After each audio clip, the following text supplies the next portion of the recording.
What's going on, guys? Today I'm continuing my series on fully upgrading the AAP-01 with a tunable trigger install. Today I'm installing the Action Army adjustable trigger on screen, but the process is going to be almost identical for any other tunable triggers out there. The purpose of these upgraded triggers are to allow you to tune or adjust your trigger pull to your desired feel. As you can see on the stock trigger, there is a lot of trigger movement before it even engages the mechanism. After this installation, there should be no more wiggle room, meaning that the trigger is going to have to travel the shortest possible distance before ultimately engaging and sending a BB downrange. As always, all products shown in this video can be found with links in the description below, and let's get right into it. I only need the lower receiver for this installation, so I'm going to go ahead and remove the upper by pressing the button towards the rear of the grip, pulling it off, and setting it aside. To remove the hammer housing, I'm punching out both of the rear body pins. If your AAP is stock from the factory, then they will punch out from left to right.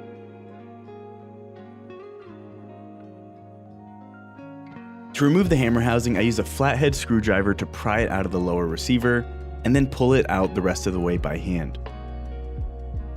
During this process, the rear button is going to fall free. You can simply set it aside. To get the hammer housing out entirely, it helps to pull the trigger to raise up the trigger bar and then pull the hammer housing off of it. But be careful when doing this, as there is a retention pin and spring along the side of the hammer housing that may jump out at you if you're not careful. I remove the button safety by pushing in the rear tab, and then sliding the safety out through the right-hand side.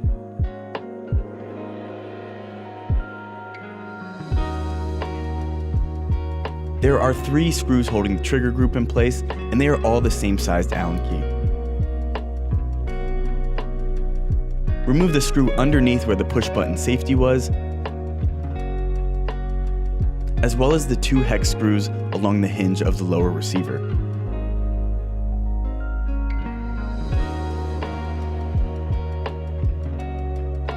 With these 3 hex screws removed, I can remove the final body pin holding the trigger group in place.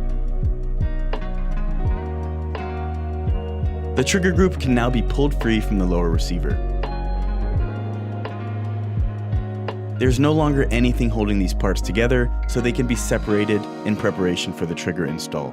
These parts include your trigger on the trigger bar, the bolt hold open, the housing, as well as 2 springs. To get my old trigger off the trigger bar, I use a small Allen key to punch out the center trigger pin.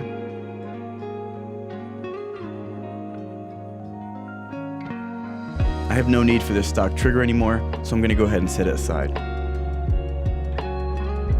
And here is our upgraded trigger from Action Army. It still has a trigger safety on it, and it can reduce overall trigger pull for faster semi-auto cycling. Installation here should be just as easy as disassembly. I slide the new trigger onto the trigger bar with the hooks of the trigger bar facing up.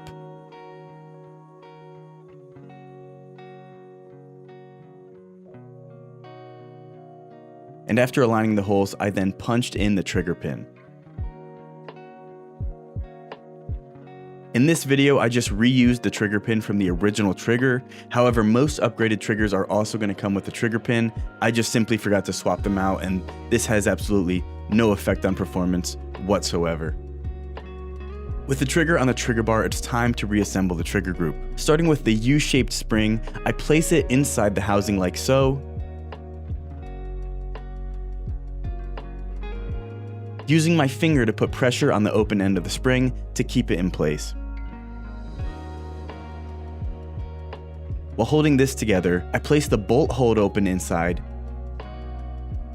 and then hook the open end of the U-shaped spring into the notch of the bolt hold open. To keep these all in place for now, I push the body pin back in just enough to make contact with one side of the bolt hold open and spring.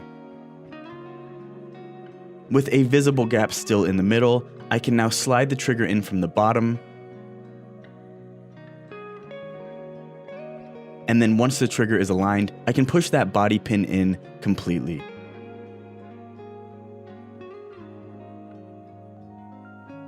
With these parts in place, the final step is just reattaching the trigger bar spring. One flat end of the spring is going to attach to our trigger bar like so, and then the other end of the spring should be aligned to be pushed onto the nub of the housing.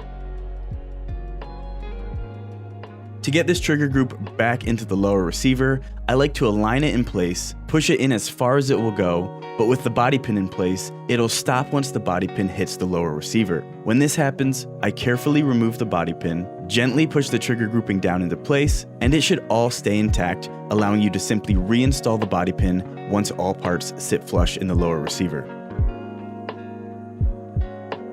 I then reinstall the 3 hex screws from the front of the lower,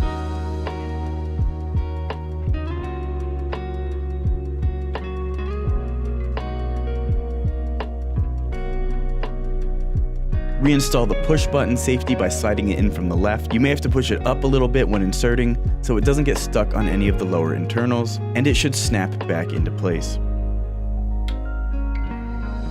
After that, I'll pull up the trigger slightly to raise up the trigger bar and then hook it back onto the hammer housing, allowing the hammer housing to be pushed down into the lower until it sits flush.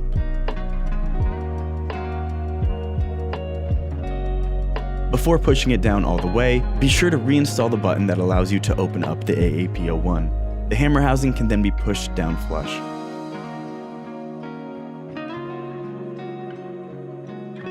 And lastly, I just reinstalled the rear body pins, always inserting from right to left for consistency.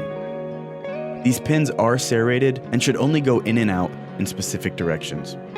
And that completes the upgraded tunable trigger install, but it's a pointless upgrade unless we actually tune the trigger, so I'm going to go ahead and walk through how I set mine up now. To tune the trigger, all tunable triggers come with an adjustment screw. In the case of the Action Army upgraded trigger, the screw comes pre-coated with screw glue, which I absolutely love, meaning once you set it in place, it should be very difficult for this adjustment screw to come loose from any turbulence or wear and tear on the field. To install the set screw, look down into your lower receiver from above. You should see some threads on the back side of your trigger where your trigger connects with the trigger bar. Screw in the adjustment screw to where it's almost flush, but getting it exactly right is going to take some playing. With my adjustment screw almost flush in the hole, I test the functionality. The adjustment screw is way too far out, and it's not allowing the trigger to reset after the hammer releases. So I keep tightening the adjustment screw until the hammer will stay in place when pushed down until the trigger is pulled.